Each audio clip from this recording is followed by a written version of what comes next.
Reverend Issa Minderini. Ezali Kamangolo.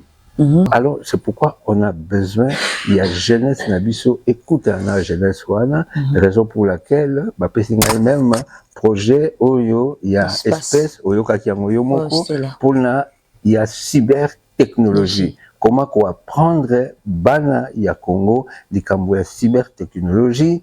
Nous avons créé les réseaux des hommes et femmes d'affaires, amis d'Israël, pour préparer le grand sommet que nous disons riche Congo, pauvre Congolais, bâtir la RD Congo en RD Congo avec les partenaires de l'innovation.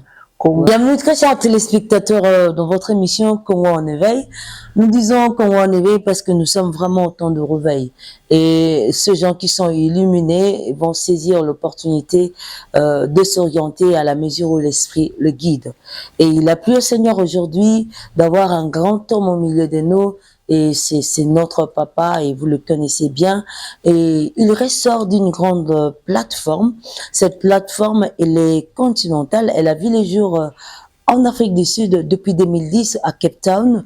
Et il s'appelle, bien la plateforme se nomme Africa. 2013, depuis 2013 à Cape Town en Afrique du Sud. Et on appelle cette plateforme Africa Bless Israël. Et comme la personne sur qui la lumière du Seigneur a jailli était un Congolais, il a mieux trouvé de retourner dans son pays natal pour exercer vraiment la vision dans sa vraie forme. Mais déjà en Afrique du Sud, il a eu le temps de pouvoir naviguer ça et là, pouvoir déjà faire fonctionner la vision. Ici au Congo, il est venu, il a initié Congo Béni Israël. Depuis 2019, nous sommes avec lui et nous travaillons avec lui. Et Congo Béni Israël a traversé des vents et marées. Gloire au Seigneur, il tient le coup et nous avançons.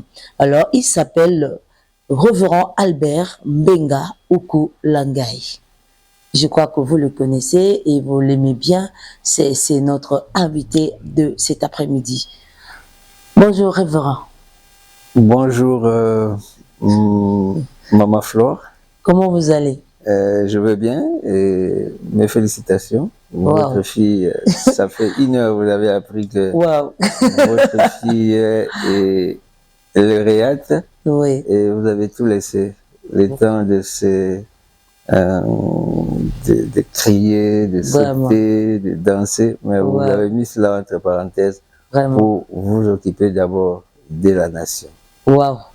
Merci, Révérend. Merci beaucoup. Vraiment. Nous allons signaler, je crois que vous voyez la poudre, du foufou, farine, je ne sais pas tout ce que vous allez mentionner, mais du moins, c'est comme ça qu'on célèbre les diplômes ici en RDC.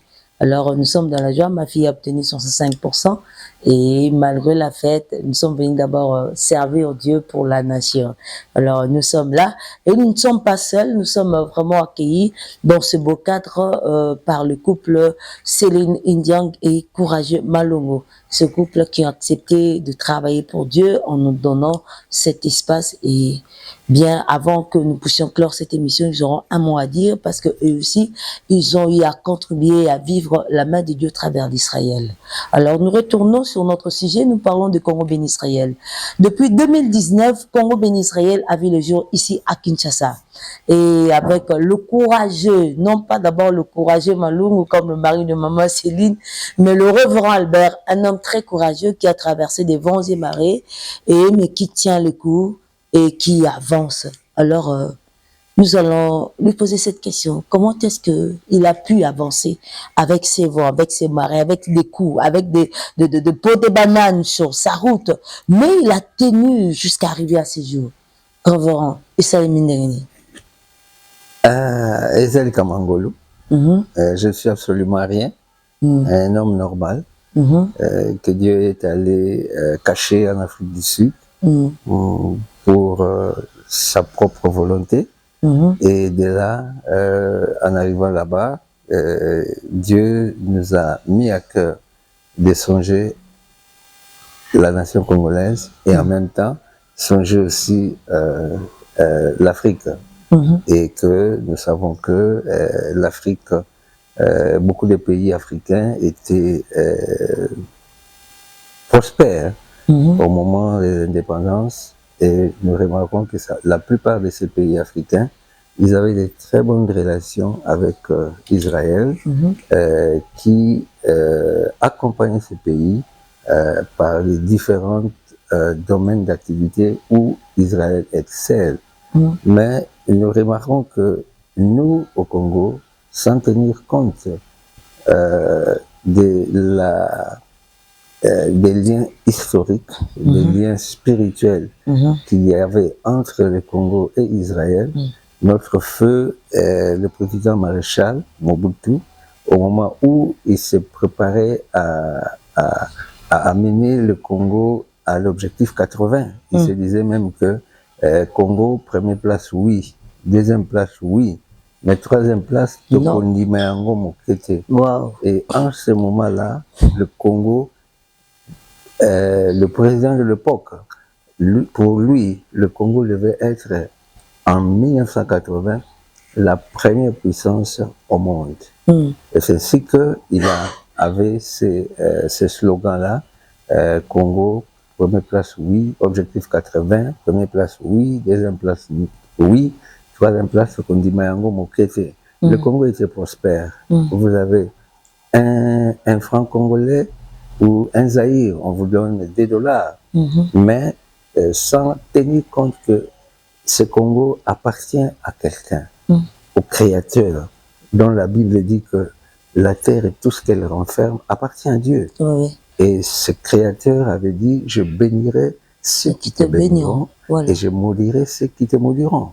Donc, malgré la grandeur, malgré la force, la puissance, les richesses du Congo, que le président Mobutu croyait que seulement cela peut amener le Congo à devenir la première puissance mondiale, il a eu l'audacité de se présenter devant l'Assemblée générale de l'Union de l'Organisation des Nations Unies à l'ONU à New York le 4 octobre 1973, où il va dire cette phrase malheureuse: entre un frère et un ami, le choix est clair. Voilà. Il a fait un choix de se séparer de l'ami qui s'appelle Israël, et c'est à partir de ce moment-là, si nous voyons le déclin de ce Congo, Mboka Makassi avait commencé, et aujourd'hui, devant le monde entier, il a déclaré qu'il ne veut pas Israël, et voilà que devant le monde entier, on contemple le Congo comme la nation la plus pauvre des pauvres au monde. Malgré toutes les richesses qu'elle renferme. Évidemment, c'est ça. Alors, c'était ce constat-là que Dieu m'a mis à cœur, qu'il fallait ramener le cœur de l'Afrique vers Israël et le cœur d'Israël vers l'Afrique.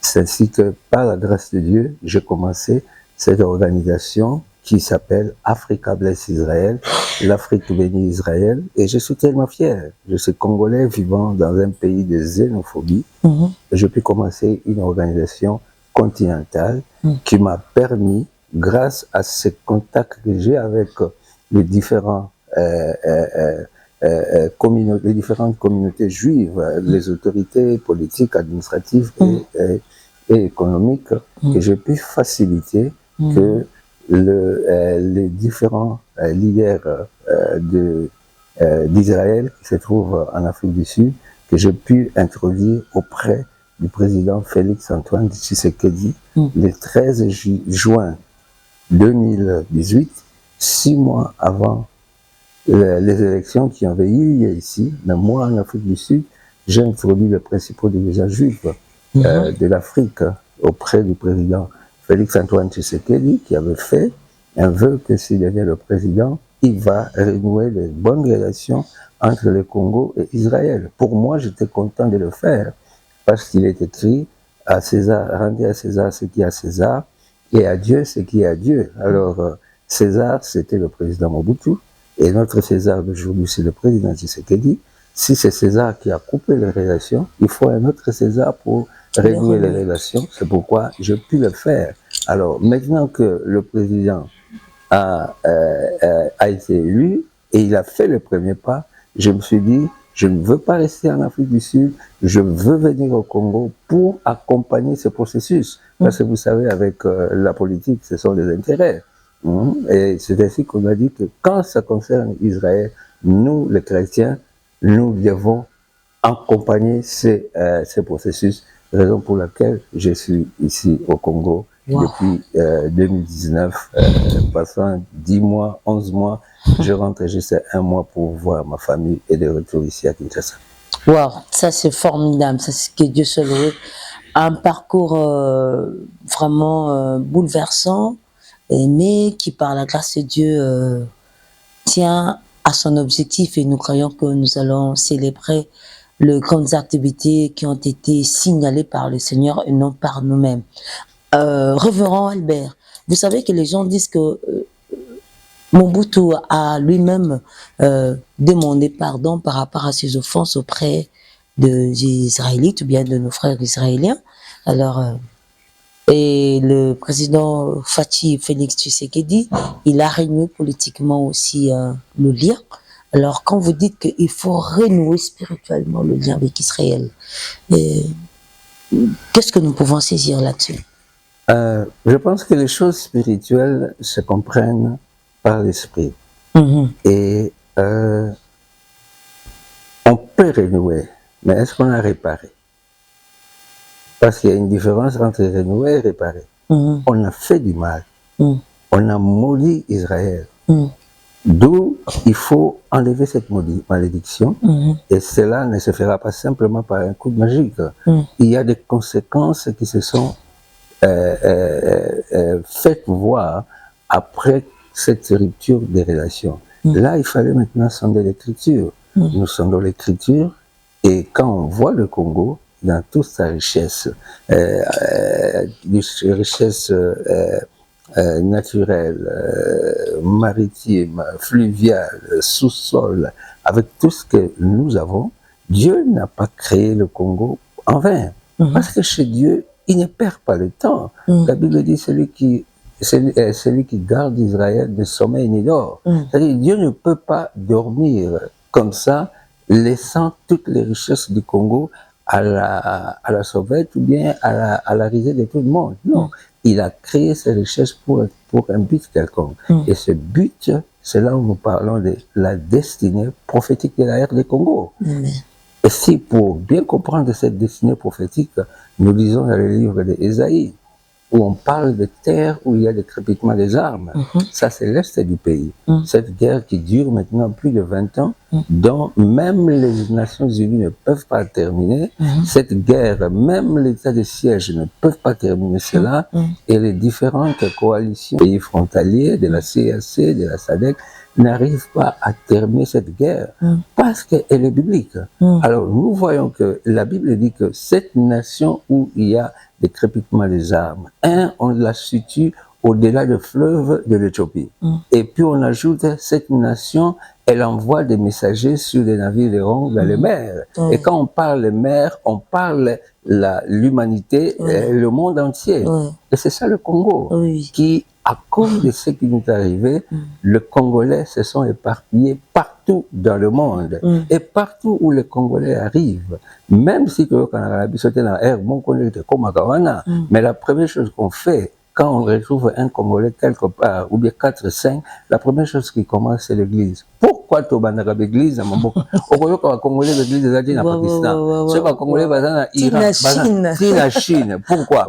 Parce que Congo n'est pas et ça la réveil dans le monde entier. Le réveil du monde entier sera par le Congo. Parce que tout réveil, il faut côté. Babi la foi vient de ce qu'on entend.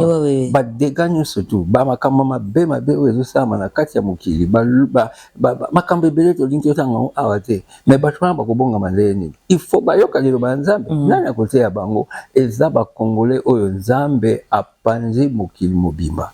Or évangélisation et sengaka mbongo. Quand il y a eu des grandes évangélisations ezalaka ba campagne oyo bimisa ba dina bale ba osborne nyonso tuana, ces gens venaient avec ba moyens nyonso pour na kosala makambo wana.